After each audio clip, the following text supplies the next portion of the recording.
बिस्मिल्लाहिर्रहमानिर्रहीम। मेरा नाम महमूद नियादी है। अस्सलाम वालेकुम वरहमतुल्लाहि वबरकातुहू।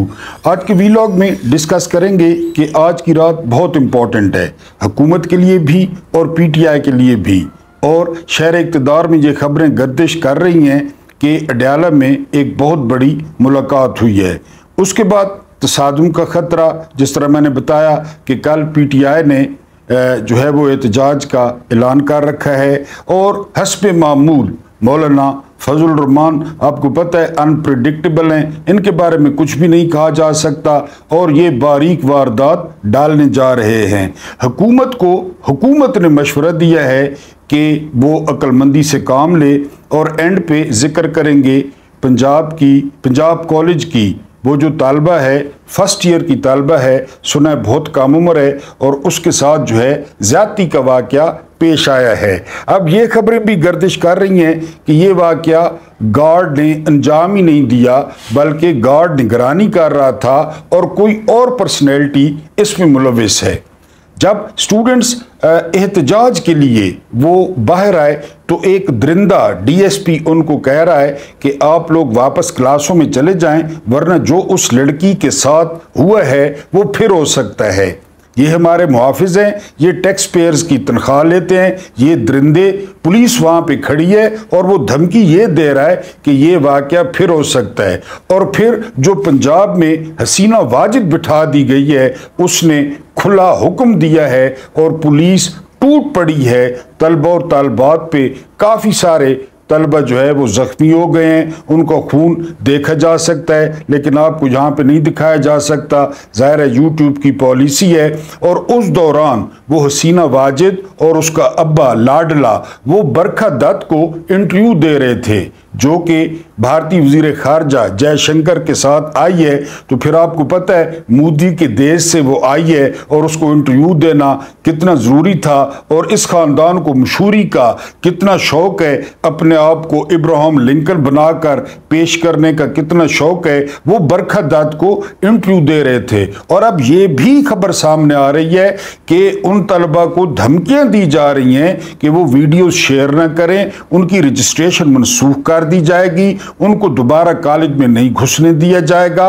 और जितनी भी वहाँ सीसीटीवी फुटेजेस थी वहाँ से सुना है कैमरे भी हटा दिए गए हैं। जाहिर है जब मुल्क में चीनियों की कहावत है कि मछली सर से गलना शुरू होती है, जब लोग देखते हैं कि इस्लामाबाद में चोर हैं, इस्लामाबाद में डकैत हैं, इस्लामाबाद में कब्जा ग्रुप है, उनको वोट ही नहीं मिले, उन्होंने कब्जा किया हुआ है, तो फिर सब जायज़ है। और फिर आपको पंजाब पुलिस का भी पता है और इस पंजाबी हसीना वाजिद का भी पता है। बहरहाल बजाय उस दरिंदे को गिरफ्तार करके फौरी तौर पर निशान इबरत बनाया जाता, तुलबा पर जो है वो बहुत ज़्यादा तशद्दुद किया गया है। हालांकि इंस्टाग्राम पे 3-4 दिन हो गए हैं ये वाक़या गर्दिश कर रहा था, लेकिन अब इसके नतीजे में बहुत सारे स्टूडेंट्स वो रोड पर हैं। और जिस तरह का जुल्म जहाँ पे रवा है ना, हल्का सा वाक़या जिस तरह ये वाक़या हुआ है ये ट्रिगर कर सकता है। ये कह रहे थे कि पीटीआई एहतजाज न करे, शंघाई कॉन्फ्रेंस हो रही है। अब जब ये एहतजाज लोग देखेंगे और लोगों को वजह पता चलेगी कि एक फर्स्ट ईयर की लड़की, यानी क्या उम्र होगी फर्स्ट ईयर की लड़की की, कि उसके साथ ये हुआ है, तो फिर बड़ी मशहूरी होगी आपकी और बड़ी नेक नामी होगी। बहरहाल ये गुत्थी अभी सुलझ नहीं रही और जब सुलझेगी तो किसी बड़े का नाम आएगा, लाजमी आएगा। आपको पता है हराम अंदर वैसे नहीं टिकता, वो हराम कारियां करवाता है। साद रफीक ये सेंसिबल पॉलिटिशियन है पीएमएलएन में शुरू से। सबसे पहले इन्होंने सेंसिबिलिटी दिखाई जब ये बुरी तरह हारे लाहौर में, तो इन्होंने फॉर्म 47 लेने से इनकार कर दिया और इन्होंने शिकस्त तस्लीम कर ली। सरदार लतीफ़ खान खोसा को इन्होंने मुबारक भी थी और इन्होंने कहा ठीक है मैं हार गया हूँ, फिर से ही वहाँ पे भी लोगों ने बड़ी इनकी तारीफ की। अब ख्वाजा साद रफीक ने काफ़ी अरसे बाद खामोशी तोड़ी है और उन्होंने हुकूमत को मशवरा दिया है कि अगर इमरान खान से मुलाकात करवा दी जाए, उनकी बहन की या डॉक्टर की या किसी लीडर की, तो इससे क्या क़यामत आ जाएगी। ये जो मामलात बने हुए हैं एहतजाज के और परेशानी के, जो पीटीआई के जो है ना वो सपोर्टर्स में परेशानी है, उसको ख़त्म किया जा सकता है तो आप मुलाकात करा दें। लेकिन साद रफ़ीक साहब को भी पता है कि वो किसको कह रहे हैं और इनकी क्या औकात है जिनको वो कह रहे हैं। शहबाज शरीफ की क्या औकात है या उनकी पार्टी की क्या औकात है, ये जहां असल जगह से जो है वो मंजूरी आएगी तभी कुछ हो सकता है। क्योंकि मोहसिन नकवी जो है राना सनौला कह चुके हैं कि वो वजीर दाखिला बने, शुक्र है वो वजीर आजम नहीं बने, वरना वो तो वजीर आजम भी बन जाते। और आपको पता है यहाँ वजीर आजम कौन बनाता है कौन हटाता है। बहरहाल साद रफ़ीक ने ये बड़ा बरवक्त और साहिब मशवरा दिया है। उसके बाद हम बात करेंगे मौलाना फजलुर रहमान। मौलाना फजलुर रहमान ने कहा है कि पीपल्स पार्टी और हमारा जो तरमीम का मुसवदा है वो काफ़ी मिलता जुलता है। कल कराची में वो बिलावल से मुलाकात करेंगे, फिर लाहौर में वो नवाज शरीफ से मुलाकात करेंगे, फिर इस्लामाबाद में वो पीटीआई वालों से मुलाकात करेंगे। मैंने आपको अपने एक वीलॉग में बताया था कि हमेशा जो फजलुर रहमान है ना, ये स्टेटस को की पार्टियों का हिस्सा है। ये कभी भी असूल पे खड़ा नहीं होगा, ये कभी भी नजरिए पे खड़ा नहीं होगा, क्योंकि उसका हलवा मांडा इन्हीं के साथ लगा हुआ है। कभी वो पीडीएम का सरबराह होता है, पीडीएम का कुतखाना किसने बनाया, उसका सरबराह कौन था, भाजपा के साथ गठजोड़ किसने किया, इमरान की हुकूमत किसने गिराई, अब वो गंगा स्नान कर रहा है तो वो इन्हीं के साथ जाएगा, इन्हीं के साथ रहेगा, इन्हीं हुकूमतों का हिस्सा बनेगा।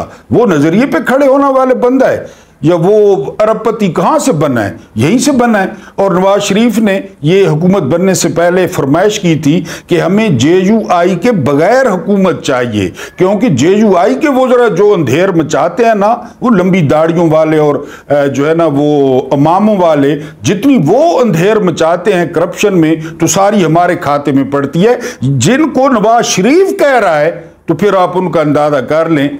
तो उसने कहा जी कि हमारा आईनी मुसवदा पीपल्स पार्टी के साथ मिलता है। और वो मुसवदा क्या है कि जी आईनी अदालत से वो पीछे हट जाएं और मंसूर अली शाह से जो है वो फजलुर रहमान में पीछे हट जाएंगे, क्योंकि टारगेट मंसूर अली शाह हैं, टारगेट जस्टिस मुनीब अख्तर हैं। जिस तरह की वो तरमीम करने जा रहे हैं ना, इसमें मंसूर अली शाह भी नहीं रहेंगे, इसमें याया आफरीदी, इसमें सॉरी मुनीब अख्तर भी नहीं रहेंगे, और याया आफरीदी का जो रास्ता है वो हमवार हो जाएगा। वरना क्या जरूरत है बिलावल से मुलाकात करने की, क्या जरूरत है नवाज शरीफ से मुलाकात करने की। लेकिन जिस तरह मैंने बताया है कि वो स्टेटस को का बंदा है, उसकी पार्टी स्टेटस को की पार्टी है, वो हर हुकूमत से अपना हिस्सा वसूल करते हैं। और इस हुकूमत से फजलुर रहमान को इख्तलाफ क्या है पता है आपको? इख्तलाफ ये है कि जब इतने ज्यादा फॉर्म 47 बांटे गए तो मुझे भी दिए जाते, 10-15 फॉर्म 47 मुझे भी दे दिए जाते, मेरा वजन और बढ़ जाता, मैं और ज्यादा बारगेनिंग की पोजीशन में आ जाता, लेने देने की पोजीशन में आ जाता। ये इख्तलाफ है। उसको कोई ये इख्तलाफ है कि ये हुक्मरान जाली हैं, ये फॉर्म 47 के हैं, ये करप्ट हैं, उसको ये तो कोई इख्तलाफ नहीं है। उसको इख्तलाफ है कि जिस तरह नून लीग की 17 पार्टियां थी, 17 सीटें थी, 100 बना दी गई। पीपल्स पार्टी की जो है ना वो 37 सीटें थी, 60 बना दी गई। तो मेरी जो 8-10 सीटें हैं इनको भी 15-20 बना देते। MQM की एक सीट नहीं थी, उनकी 25 बना दी गई, तो मुझे भी दे देते, फिर सब सेट था। लेकिन अब वो कह रहे हैं कि पीपल्स पार्टी और हम वो आईनी तरमीम पे जो है वो एक नुक्ते पर पहुंच चुके हैं। नुक्ता ये है कि मंसूर अली शाह को माइनस करना है, नुक्ता ये है जस्टिस मुनीब अख्तर को माइनस करना है, नुक्ता ये है कि जस्टिस याया अफरीदी को चीफ जस्टिस बनाना है, बाकी जो है वो सत्य खैर हैं। वरना पीपल्स पार्टी से आप किस अच्छाई की तवक्को रखते हैं कि मौलाना फजलुर रहमान का मुसवदा और पीपल्स पार्टी का मुसवदा वो आपस में मैच कर रहा है? तो ये हमेशा स्टेटस को का बंदा है, ये स्टेटस को की पार्टियों के साथ जाएगा, इमरान खान के साथ ये कभी भी नहीं जाएगा। वरना ये तो कब की जो है ना वो सियासत कर रहा है, कब की ये हकीकी आज़ादी की बात करता। एस्टेब्लिशमेंट इससे क्यों कुछ नहीं कहती? कभी सोचा है कैसे कैसे बयान देता है जर्नैलों के खिलाफ, एस्टेब्लिशमेंट के खिलाफ? कभी देखा है कि इसकी पार्टी को कुछ कहा जर्नैलों ने? जरा सोचे ना, जरा सोचें। इसलिए कि जर्नैलों को भी पता है, जर्नैलों को हर बंदे का पता है कि ये स्टेटस को का बंदा है। 2 वजारतों की मार है, 1 गवर्नर की मार है। वो इमरान खान को भी जानते हैं, इमरान खान की जान क्यों नहीं छोड़ रहे? उनको इमरान खान का पता है कि इमरान खान का DNA क्या है, इमरान का असूल क्या है, इसलिए इमरान के पीछे पड़े हुए हैं। फांसी तक बात पहुंची हुई है, इमरान खान ने वसीयत तक कर दी है और ये मौजें करता फिर रहा है। जब मर्जी है जर्नैलों को गालियां देता है, जब मर्जी है फौज को ललकारता है, जब मर्जी है असम्बली को जाली कहता है, जब मर्जी है उनसे मुलाकातें करता है, क्योंकि स्टेटस को का बंदा है। बहरहाल फजल रहमान से किसी अच्छाई की तवक्को न रखें, वो इन्हीं के साथ जाएगा। अब मैंने कहा तसादुम का खतरा, तसादुम का खतरा यह है कि बैरिस्टर गौहर ने दरख्वास्त दी वजारत दाखिला में, यानी मोहसिन नकवी को, कि इमरान खान से मुलाकात करवाई जाए, या किसी रहनुमा की करवाई जाए, डॉक्टर की करवाई जाए, या उनकी बहन की करवाई जाए। वजारत दाखिला ने न सिर्फ वो दरख्वास्त मुस्तरद कर दी, बल्कि वजारत दाखिला ने कमिश्नर इस्लामाबाद को और DC इस्लामाबाद को मुरासला लिखा कि चूंकि शंघाई कॉन्फ्रेंस हो रही है, इसलिए किसी भी जो है वो एहतजाज की वो इजाजत न दी जाए कल। और ये खबरें भी यहां वफाकी दारुल हुकूमत में गर्दिश कर रही हैं कि हो सकता है कल से इस्लामाबाद में कर्फ्यू लगा दिया जाए और वो कर्फ्यू के देखते ही गोली मारने का हुक्म दे दिया जाए कि यहां पर परिंदा भी पर न मार सके। आज अली अमीन गंडापुर की क़यादत में जो है वो तमाम रीजन्स का इजलास हुआ और उस इजलास में कहा गया कि अगर मुलाकात नहीं होती तो फिर एहतजाज का रास्ता मौजूद है, हम एहतजाज करेंगे। उसमें तकरीबन जो है वो तमाम वज़रा और सूबाई असम्बली के अरकान मौजूद थे। तो अली अमीन गंडापुर ने एक दफ़ा फिर एहतजाज का ऐलान कर दिया है। इसके अलावा हमाद अज़हर ने ऐलान किया एहतजाज का, इसके अलावा मुराद सईद ने एहतजाज का ऐलान किया है। इसके अलावा जो नौरीन खानम है, इमरान खान की बहन, जो अब बाहर हैं, उन्होंने कहा है कि कोई भी ना आए तो वो डी चौक जाएंगी। तो तसादुम का खतरा बढ़ता जा रहा है। हुकूमत में अगर सेंस प्रिवेल करे तो ख्वाजा साद रफीक का मशवरा मान ले। आज की रात बहुत इंपॉर्टेंट है और इमरान खान से मुलाकात करा दी जाए ताकि उनके जो सपोर्टर्स हैं, जो उनके वोटर्स हैं ओरिजिनल, ये 2 नंबर क़यादत नहीं, ये तो खुश है। ये तो मैं आपको अब कई दफा बता चुका हूं। अब जब हामिद खान टीवी पे बैठ के कह रहा है कि मैं एहतजाज के हक में नहीं हूं, जमात इस्लामी ने और महमूद खान अचकजई ने भी असद कैसर से राब्ता किया है कि कल का एहतजाज न करें, लेकिन हुकूमत इतनी सारी बात पे पीछे नहीं हट रही। हुकूमत को अगर शंघाई कॉन्फ्रेंस की फिक्र होती तो वो 1 मिनट लगाती कि ठीक है जी आप मुलाकात कर लें और बस ठीक है। हुकूमत खुद चाहती है तसादुम, कि तसादुम हो तो उनकी लाइफ और बढ़ेगी। अगर मामला स्मूथ रहे और जो है ना आईनी तरमीम, इसी झगड़े में और इसी तसादुम में वो आईनी तरमीम पास कराने के चक्कर में आईनी तरमीम पास हो गई तो उनकी मौजें, और पास न हुई तो आपको पता है। भारत ये सारा बिल्ली चूहे का खेल जारी है। आज की रात बहुत इंपॉर्टेंट है। अब मैं आता हूँ मेन स्टोरी पे। मेन स्टोरी ये है कि वफाकी दारुल हुकूमत में एक इंतहाई अहम मुलाकात की जो अफवाहें हैं वो गर्दिश कर रही हैं कि जी अडयाला जेल में इमरान खान से इंतहाई अहम मुलाकात हुई है और उनको एहतजाज के हवाले से कायल करने की कोशिश की गई है। एक खबर यह भी मार्केट में गर्दिश कर रही है कि इमरान खान को अडयाला जेल से कहीं ले जाया गया है और वहां पे 3-4 इंपॉर्टेंट बंदों ने इमरान खान से मुलाकात की है। एक खबर यह गर्दिश कर रही है कि इमरान खान को अडयाला से निकाल के किसी मेस में ले जाया गया है। वहां पे 4-5 इंपॉर्टेंट लोगों ने उनसे मुलाकात की है, गैर सियासी लोगों ने, और उनको ग्रैंड डायलॉग की दावत दी है कि शंघाई कॉन्फ्रेंस पे एहतजाज न करें, पार्टी को मना करें, एहतजाज मनसूख कर दें, उसके बाद जो है वो डायलॉग होगा। लेकिन जिस तरह आपको पता है कि हर बार जलसे की इजाजत मिलती है, फिर जलसे का मकाम तब्दील कर दिया जाता है, फिर जलसे पे शेलिंग शुरू हो जाती है, फिर कंटेनर्स लग जाते हैं, फिर रास्ते बंद कर दिए जाते हैं, फिर मवेशी मंडी दे दी जाती है। ये ट्रैक रिकॉर्ड है। इमरान खान अब इस नतीजे पर पहुंचे हैं कि हर दफा जब मुश्किल में होते हैं बात कर लेते हैं, जब काम निकल जाता है तो फिर बस रात गई बात गई। लेकिन ये बहरहाल शद्दोमत के साथ बात कही जा रही है कि इंतहाई अहम मुलाकात हुई है।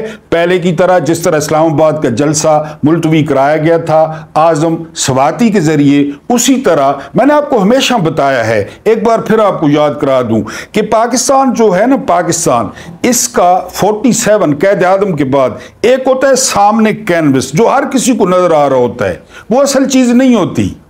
जिस तरह आप जादू देखते हैं, वो जो जादूगर तोता निकालता है या वो जो पैसे निकालता है वो असल होता है? नहीं, वो हाथ की सफाई होती है। ये सारा हाथ की सफाई होती है जो पाकिस्तान का सामने होता है ना कैनवस, ये सफाई, असल मामला पीछे हो रहा होता है और वही मसाइल की जड़ है। जो अरशद शरीफ साहब कहते थे बिहाइंड द क्लोज डोर, बंद कमरों में फैसले, बंद कमरों में मुज़ाकरात, बंद कमरों में बातचीत, बंद कमरों में, ये कैद आज़म के बाद शुरू हुआ और अभी तक जो है वो चल रहा है। यानी मैं आपको एक छोटा सा वाक़या सुनाते चलूं कि सिकंदर मिर्ज़ा ने जो है वो इस्तीफ़ा देने से इनकार कर दिया और रात को 3 जर्नैल आए वहां पे, उनमें से एक जनरल बरकी थे और अब 2 का नाम मुझे याद नहीं आ रहा। उन्होंने वो घोंसे मारे सिकंदर मिर्ज़ा को। मैं आपको किताब दिखा सकता हूं और वहां पे करो साइन इस्तीफे पे, और सिकंदर मिर्ज़ा ने साइन कर दिए। अब ये उस वक्त दिखाया गया होगा, आप बताएं, उस वक्त के मुताबिक जो टीवी था या रेडियो था, बताया होगा कि सिकंदर मिर्ज़ा को, सदर को घोंसे मारे हैं जर्नैलों ने? दिखाया गया होगा? नहीं दिखाया गया होगा। मारे, घोंसे मारे। मैं आपको कल या परसों अगर आप कमेंट्स में कहेंगे, मैं आपको जर्नैलों के नाम भी बता दूंगा। एक जनरल बरकी थे और इत्तफाकन ये भी बता दूं कि वो जनरल बरकी इमरान खान के बड़े करीबी रिश्तेदार थे उस वक्त। तो यानी वो मैं आपको बता भी दूंगा, वो सामने दिखाया गया होगा? नहीं दिखाया गया होगा, ना बताया होगा। अब किताबों में लिखा है, कल मैं आपको किताब भी दिखा दूंगा। तो एक सामने होता है मंजर और इनको सीरियस, ये जो बातें होती है ना, धुआं वहां से उठता है जहां पे आग हो, तो कुछ ना कुछ होता है। ये जो खबरें बाहर आती है ना, कुछ ना कुछ होता है। तो पाकिस्तान का जो जाहिरी मंजरनामा है, इस पे न गए करें। हम 99 था मेरा ख्याल है, या 2000 था, रात को सोए, मैं उस वक्त बड़ा नून लीग का हार्ड वर्कर सपोर्टर था, यानी मैं उस वक्त की बात कर रहा हूं। हम सुबह उठे, यकीन करें, हम एक दूसरे से पूछते फिरते कि जी रात को नवाज शरीफ जद्दा पहुंच गए हैं, हमें यकीन ही ना आए। हम कभी किससे पूछते, कभी किससे पूछते, मोबाइल वगैरह तो दौर नहीं था, अखबारें थी, हम भाग भाग के अखबारें ली तो अखबारों की सुर्खियां थी कि नवाज शरीफ जद्दा पहुंच गए। क्या हुआ, किस तरह हुआ, किसी को कोई पता ही नहीं है। एक सामने वाला मंजर होता है, एक पीछे वाला होता है, और पाकिस्तान में जो इंपॉर्टेंट होता है वो पीछे वाला मंजर है। बहरहाल आज की रात बहुत इंपॉर्टेंट है, कल एहतजाज का भी ऐलान है और मुलाकात भी डाला में। देखें, अल्लाह पाक आपको आसानियां अता फरमाए, आसानियां बांटने की तौफीक अता फरमाए। रब्बे करीम आपके और मेरे मरहुमीन की मगफरत फरमाए, उनके साथ अदल का नहीं रहम का और एहसान का मामला फरमाए। मुझे बर्दाश्त करने का बहुत बहुत शुक्रिया।